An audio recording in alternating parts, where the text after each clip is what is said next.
Kebawah Duli Yang Maha Mulia Paduka Seri Baginda Sultan Haji Hassan Al-Bolkiah Muizzaddin Wad Daulah, Ibni Almarhum Sultan Haji Omar Ali Saifuddin Sa'dul Khairuddin, Sultan dan Yang di-Pertuan Negara Brunei Darussalam bertitah, wabak COVID-19 telah mengubah kaedah kerajaan dan Parlimen Nasional dalam menangani norma baharu dan cabaran yang belum pernah terjadi sebelum ini.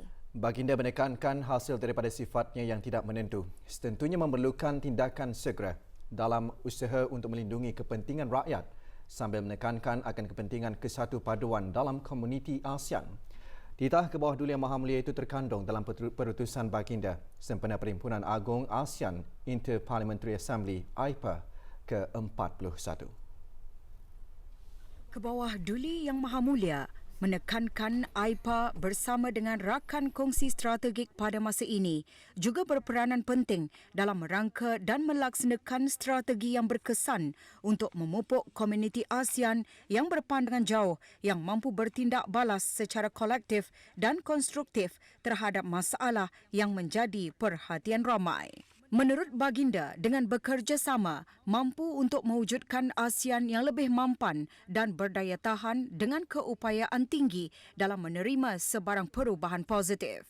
Baginda menekankan negara Brunei Darussalam akan terus menyokong usaha AIPA ke arah pencapaian yang dihasratkan.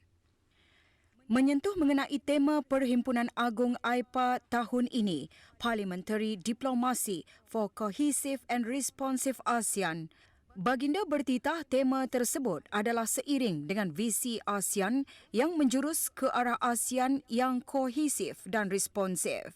Perkara ini telah memberi perhatian terhadap keperluan dan pengukuhan solidariti di peringkat serantau bagi menangani cabaran dengan lebih berkesan seperti yang telah ditetapkan di dalam Piagam ASEAN dan juga Wawasan Komuniti ASEAN 2025. Di samping itu, diplomasi Parlimen mampu meningkatkan peranan AIPA dalam menyokong ASEAN melalui peningkatan persefahaman di antara negara dan melalui perwakilan rakyat yang lebih baik. Kebawah Duli Yang Maha Mulia juga mengambil maklum mengenai agenda bagi Perhimpunan Agung AIPA kali ke-41 tahun ini mengetengahkan usaha-usaha pemulihan akibat wabak COVID-19 yang berkaitan dengan ekonomi, keselamatan sosial serta keamanan dan kestabilan di rantau ini.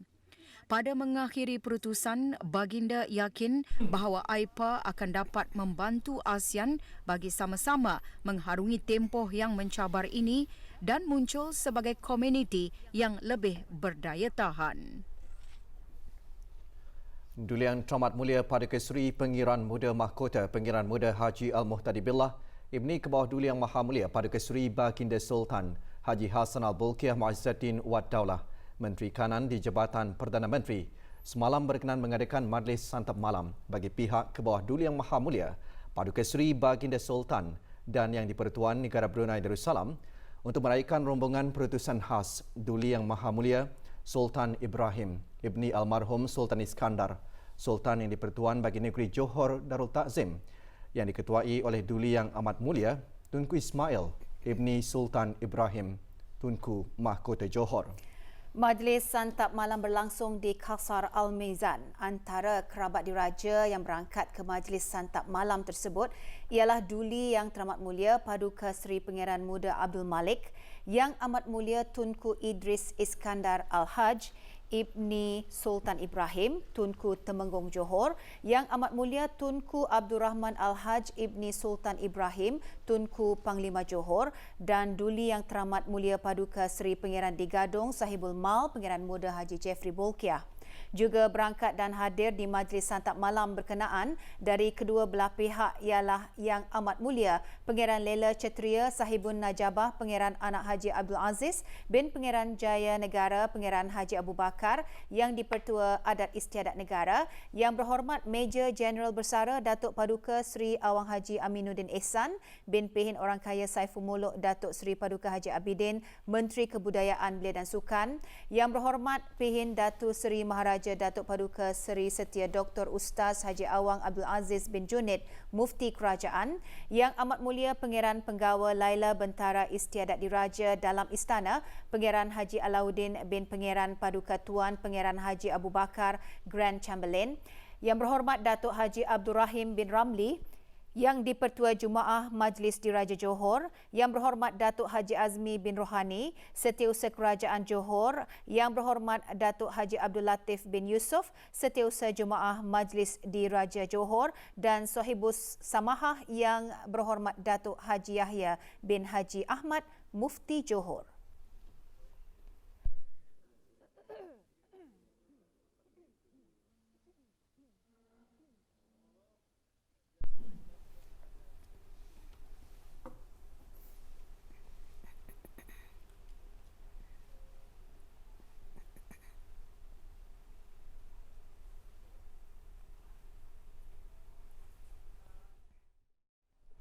Kesan pandemik terhadap kesihatan, pendidikan dan ekonomi pada asasnya telah mengubah cara kita menjalani kehidupan seharian.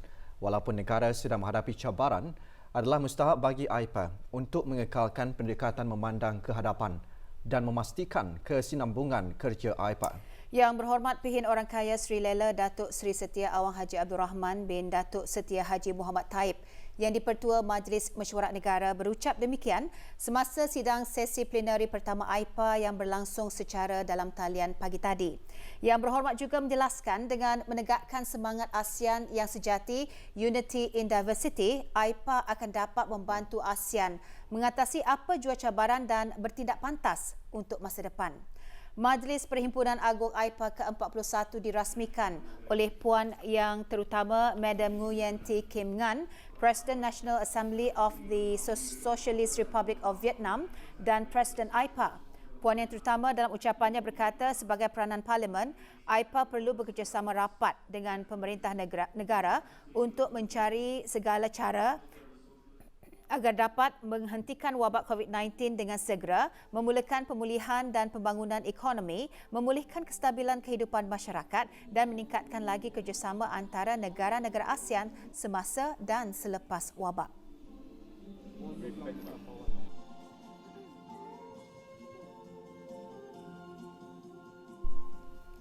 Ladies and gentlemen, I am delighted to have this chance to deliver welcome remarks for the opening ceremony for the First General Assembly. Sementara itu, Tuan Yang Terutama Nguyen Phu Trong, State President of the Socialist Republic of Vietnam berkata, selama 43 tahun, AIPA memainkan peranan sepenuhnya untuk bergabung dengan ASEAN dan memberikan sumbangan praktikal kepada tonggak pembangunan ASEAN. Tuan Yang Terutama juga mengingatkan bahawa Perhimpunan Agung AIPA ke-41 ini penting dalam merealisasikan wawasan Komuniti ASEAN 2025.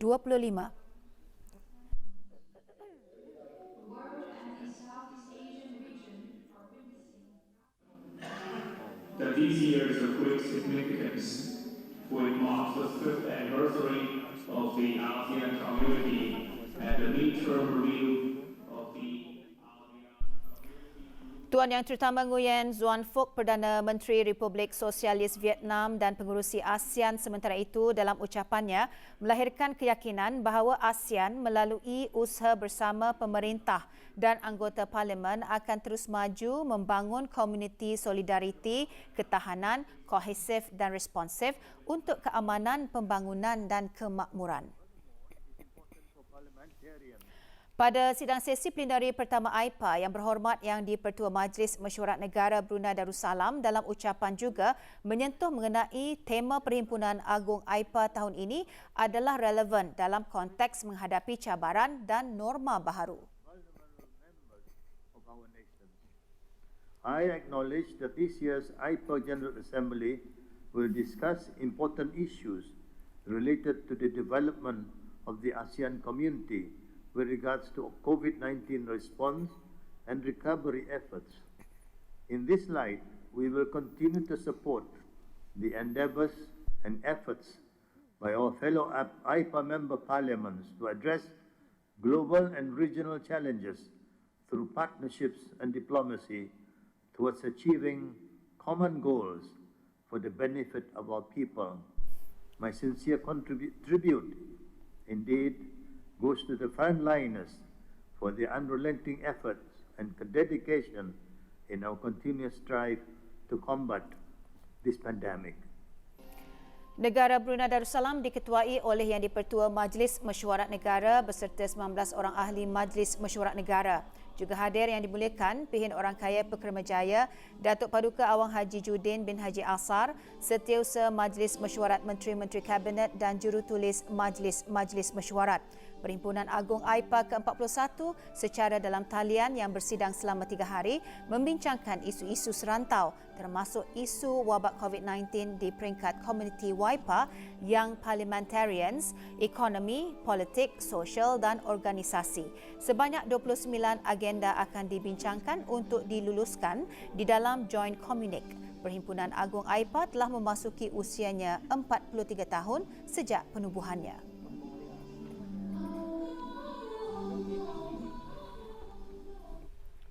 Perkembangan situasi jangkitan COVID-19 di negara ini. Tidak ada kes baru jangkitan COVID-19 dicatatkan hari ini. Saran akhbar Kementerian Kesihatan mengenai perkembangan situasi jangkitan COVID-19 menyatakan 3 kes aktif masih menerima rawatan di Pusat Pengasingan Kebangsaan dan jumlah keseluruhan jangkitan ialah 145 dengan kes yang sembuh seramai 139.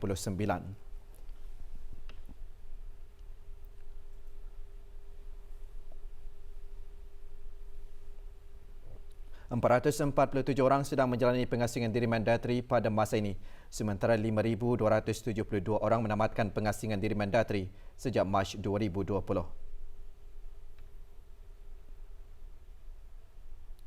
Sementara itu, 171 sampel ujian virus SARS-CoV-2 telah dilaksanakan baru-baru ini. Seterusnya, jumlah keseluruhan ujian makmal yang dijalankan sejak Januari 2020 ialah sebanyak 53,528. Maklumat lanjut dan perkembangan terkini layar lawan sesawang Kementerian Kesihatan dan talian seperti yang tertera.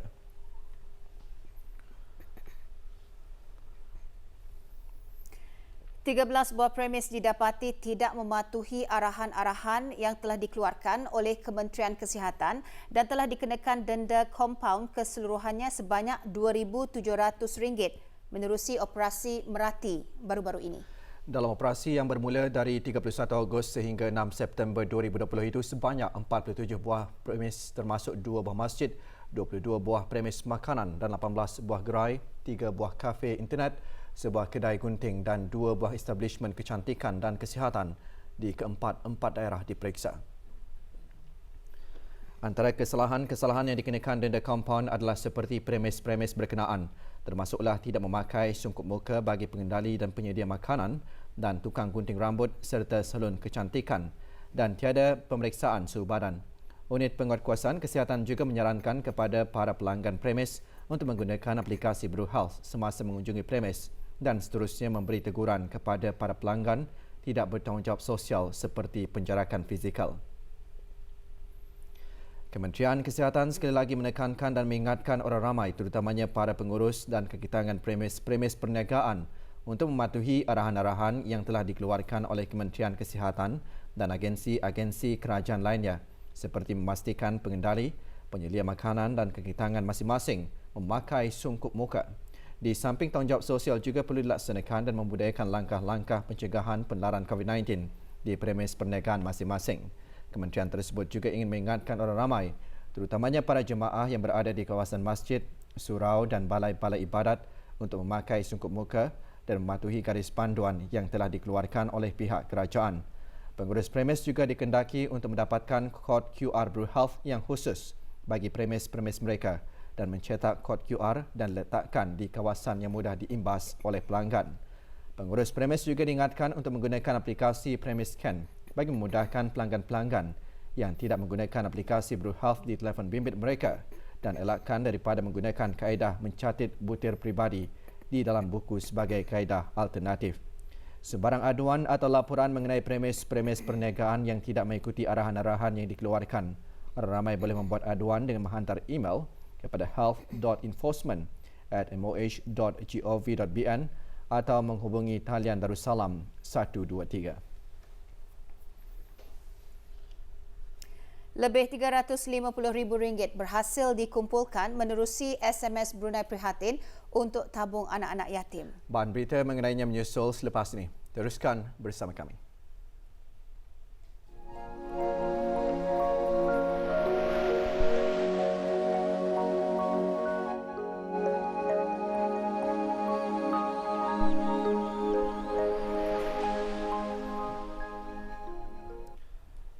Sejumlah RM350,824 berjaya dikutip menerusi kempen kutipan derma melalui perkhidmatan pesanan ringkas iaitu SMS Brunei Prihatin untuk tabung anak-anak yatim di bawah kendalian JAPIM bagi tahun 1441 Hijrah 2020 Masihi. Kempen yang bermula pada 2 Mei 2020 hingga 31 Julai 2020 itu dikendalikan oleh Kementerian Kebudayaan Belia dan Sukan melalui Jabatan Pembangunan Masyarakat JAPIM dengan kerjasama Jabatan Radio Televisyen Brunei RTB, DST Sdn Bhd dan Progresif Sdn Bhd. Sehubungan itu petang tadi diadakan majlis penyerahan derma tersebut di Kementerian Kebudayaan Belia dan Sukan. Sebanyak RM305,824 derma diterima hasil kutipan daripada pelanggan DST Sdn Bhd dan RM10,000 pula adalah hasil sumbangan daripada syarikat DST Sdn Bhd yang diserahkan oleh Awang Radin Sufri bin Radin Basyuni, Ketua Pegawai Eksekutif DST Sdn Bhd. Sementara itu, Progresif Sdn Bhd menyampaikan derma berjumlah RM31,536 iaitu hasil kutipan daripada pelanggan Progresif Sdn Bhd. Manakala sebanyak RM3,464 pula adalah hasil sumbangan syarikat Progresif Sdn Bhd yang disampaikan oleh Dayang Hajah Nurul Haniah binti Haji Jaafar, Ketua Pegawai Eksekutif Progresif Sdn Bhd. Derma-derma tersebut diterima oleh Yang Berhormat Major Jeneral Bersara Datuk Paduka Sri Haji Aminuddin Ehsan bin Pihin Orang Kaya Saiful Muluk Datuk Sri Paduka Haji Abidin, Menteri Kebudayaan Belia dan Sukan.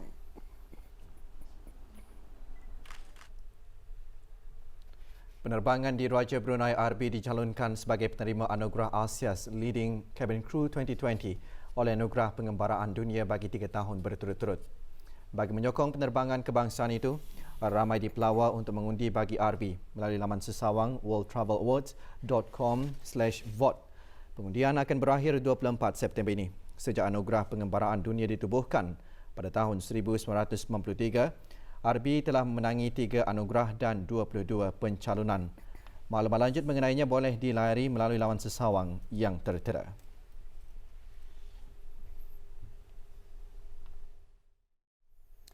Sesi latihan dan ujian memandu praktikal yang dilaksanakan oleh Jabatan Pengangkutan Darat JPD kembali seperti biasa setelah diberhentikan buat sementara waktu berikutan penularan wabak COVID-19 di negara ini. Sesi latihan dan ujian memandu praktikal di Kompleks Latihan dan Ujian Memandu Litar JPD Kampung Sungai Akar telah beroperasi seperti biasa sejak penghujung bulan lalu.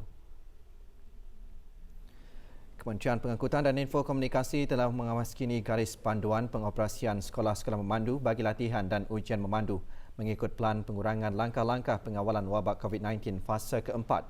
Dalam melaksanakan pengoperasian tersebut, JPD mengutamakan beberapa langkah keselamatan termasuk menjalankan pemeriksaan suhu badan, mengimbas kod QR bagi setiap jurulatih atau pelajar sebelum masuk dan sejurus sebelum meninggalkan premis ujian. Kelas teori dan ujian kod jalan raya dan latihan memandu dijalankan pada kapasiti seperti biasa seperti yang telah ditetapkan. Dan di antara garis pandu yang perlu dipatuhi ialah dimestikan memakai penutup mulut dan hidung ataupun face mask bagi jurulatih dan pelajar semasa menghadiri kelas teori dan ujian kod jalan raya dan semasa latihan dan ujian memandu dijalankan. Jurulatih dan pelajar hendaklah sentiasa menjaga kebersihan diri serta kerap membasuh tangan dengan pembasmi tangan serta mengelakkan daripada sentuhan fizikal ataupun physical contact. Melaksanakan kerja-kerja pembersihan dan sanitasi selepas setiap sesi kelas teori dan ujian kod jalan raya, manakala bagi kenderaan latihan atau ujian memandu pula sebelum dan selepas ianya digunakan. Jangka masa bagi mengadakan kelas teori dan latihan memandu adalah tidak melebihi 2 jam. Kementerian Pengangkutan dan Info Komunikasi mengingatkan mana-mana pihak yang dapati tidak mematuhi syarat-syarat yang ditetapkan boleh dikenakan tindakan undang-undang di bawah Akta Penyakit Berjangkit Penggal 204.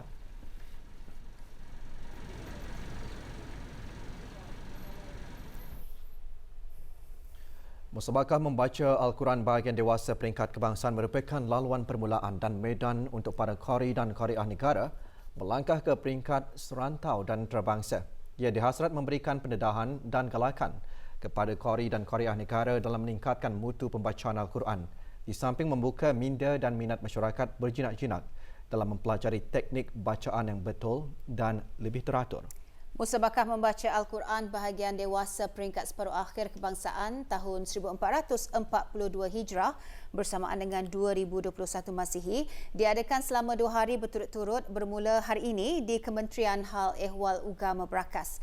41 orang peserta terpilih bertanding di peringkat separuh akhir kebangsaan kali ini setelah melalui musabakah peringkat daerah seluruh negara anjuran Jabatan Hal Ehwal Masjid pada awal Ogos lalu. 10 peserta adalah daripada musabakah membaca Al-Quran bahagian dewasa peringkat akhir kebangsaan pada tahun lalu. Pada hari pertama hari ini, seramai 23 orang peserta memperdengarkan bacaan mereka, manakala 18 orang peserta akan memperdengarkan bacaan mereka esok.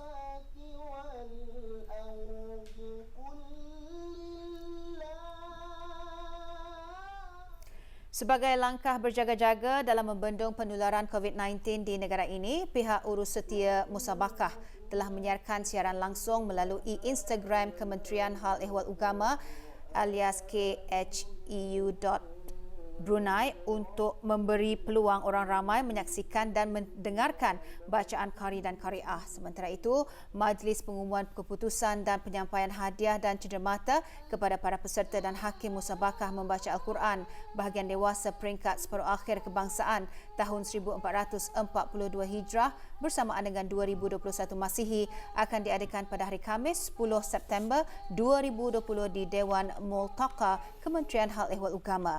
Majlis juga diselajurkan dengan penyampaian hadiah dan cenderamata musabakah menghafaz Al-Quran beserta pemahamannya peringkat akhir kebangsaan bagi tahun 1441 Hijrah bersamaan dengan 2020 Masihi. Hikmah pengajaran dan menghayati doa-doa yang terkandung dalam Al-Quran termasuk doa akhir dan awal tahun. Antara yang dikongsikan semasa ceramah khas sempena sambutan Tahun Baru 1442 Hijrah bagi kelas bimbingan Muslimah daerah Temburong pagi tadi. Majlis dianjurkan oleh Jabatan Hal Ehwal Masjid Kementerian Hal Ehwal Agama melalui bahagian Hal Ehwal Muslimah dan Ahli Jurukuasa Takmir Masjid Utama Muhammad Saleh, Pekan Bangar, daerah Temburong. Hadir Datin Hajah Misnah binti Haji Daud, Ketua Kumpulan Amal Jariah Negara Brunei Darussalam. Ceramah khas disampaikan oleh Dayangku Nur Izzati binti Pengiran Haji Kashran, Da'i Bertauliah Majlis Ugama Islam Brunei. Majlis antara lain bertujuan memberi kefahaman kepada Muslimah Masjid mengenai kepentingan dan kefahaman Al-Quran, sekaligus meneratkan lagi hubungan silaturahim dalam kalangan ahli kelas bimbingan Muslimah.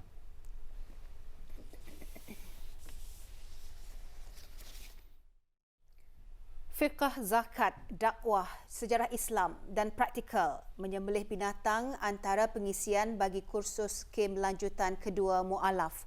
Kursus yang dikendalikan oleh Pusat Dakwah Islamiah melalui bahagian pembangunan mu'alaf, Tarbiyah Mu'alaf diadakan selama 2 minggu bermula 26 Ogos lalu. Sepanjang kursus diadakan, beberapa aktiviti sampingan juga diadakan, di antaranya peraduan menghafaz surah Al-Fatihah dan surah-surah pendek, peraduan bermatlamat untuk menghalusi bacaan dalam ibadah sembahyang, meningkatkan keyakinan dalam melaksanakan ibadah dan melatih untuk tampil di khalayak ramai.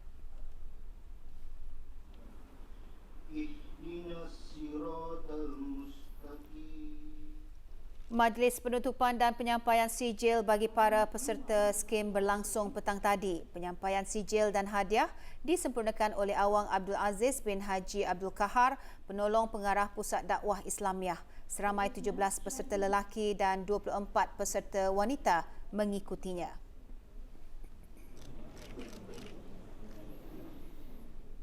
Semuanya amat berguna pasal apa yang kami pelajaran ini adalah hari-harian yang Ketani buat di rumah.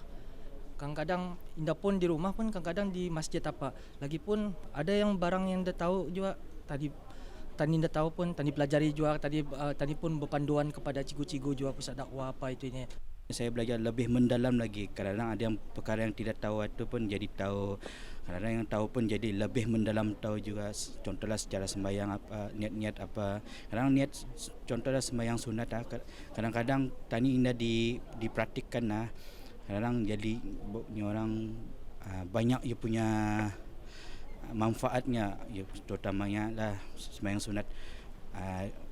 sunat masjid apa itu apa ia punya manfaatnya. Dengan adanya kerusuhan ni, jadinya kami tu dinilai balik. Maksudnya tu kalau sekiranya macam ada salah dari segi bacaan apa, so kami diperbetulkan lagi untuk memantapkan lagi kami punya apa tu namanya macam solat tu, and then contohnya macam sejarah Islam kami ada belum mempelajari juga. Kami dipraktis untuk seorang-seorang menjadi imam. Lepas tu cara-cara wudu apa ni kami semua belajar sama-sama beramai-ramai. Sama juga yang penyembelih ayam tu, selama ni dah tahu kan cara-caranya. Ni kami boleh melihat macam mana cara penyembelihan yang dalam menurut ikut hukum syarak tu. Kursus skim bimbingan lanjutan kedua bagi mualaf wanita siri ke-34 yang bermula 26 Ogos lalu melabuhkan tirainya pagi tadi dengan majlis penutupan. Kursus yang berlangsung di Dewan Serbaguna Pejabat Bahagian Dakwah Daerah Belait dianjurkan oleh Pejabat Bahagian Dakwah Daerah Belait. Penyampaian sijil disempurnakan oleh Dayang Hajah Halimah binti Abdul Latif, pengelola Pertubuhan Perkumpulan Perempuan WI, Cawangan Daerah Belait.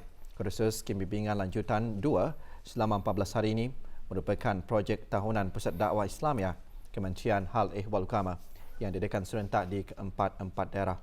Seramai 15 orang mualaf wanita yang menetap di daerah Belait mengikuti kursus ini.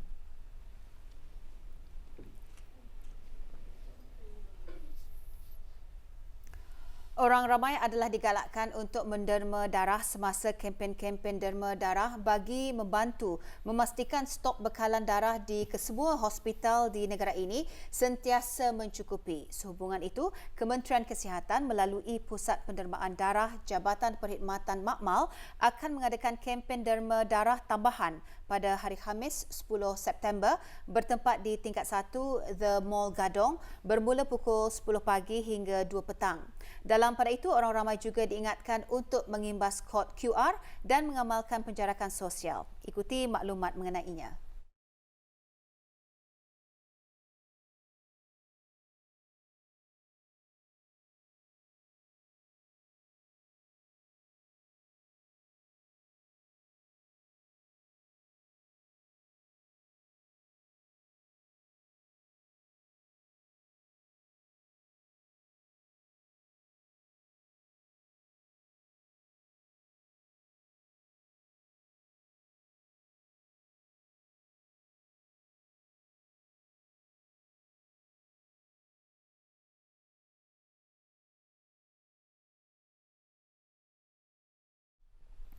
Jabatan Bandaran Kuala Belait dan Seria Kementerian Hal Ehwal Dalam Negeri telah mengeluarkan denda kompaun sebanyak RM500 ke atas sebuah syarikat KFCB Sdn Berhad, Cawangan, Seria. Syarikat berkenaan didapati melakukan kesalahan membiarkan perangkap minyak yang kotor melimpah keluar sehingga menyebabkan longkang kotor dan mengeluarkan bau yang kurang menyenangkan di belakang kedai. Syarikat tersebut diberi tempoh 7 hari untuk menjelaskan denda. Jika gagal menjelaskan bayaran denda kompaun, syarikat berkenaan boleh didakwa ke mahkamah dan jika sabit kesalahan, boleh didenda RM1,000 bagi kesalahan pertama, manakala kesalahan kedua dan seterusnya boleh didenda RM3,000 dan penjara tidak melebihi 3 bulan. Bekalan air di beberapa kawasan di daerah Brunei dan Muara akan terjejas dan mengalami tekanan air rendah terutama sekali bagi kawasan tinggi. Pemotongan sementara bekalan air akan bermula pukul 9 malam ini sehingga kerja pemasangan paip T ke paip inlet booster pump berakas selesai. Kita ikuti maklumat lanjut mengenainya.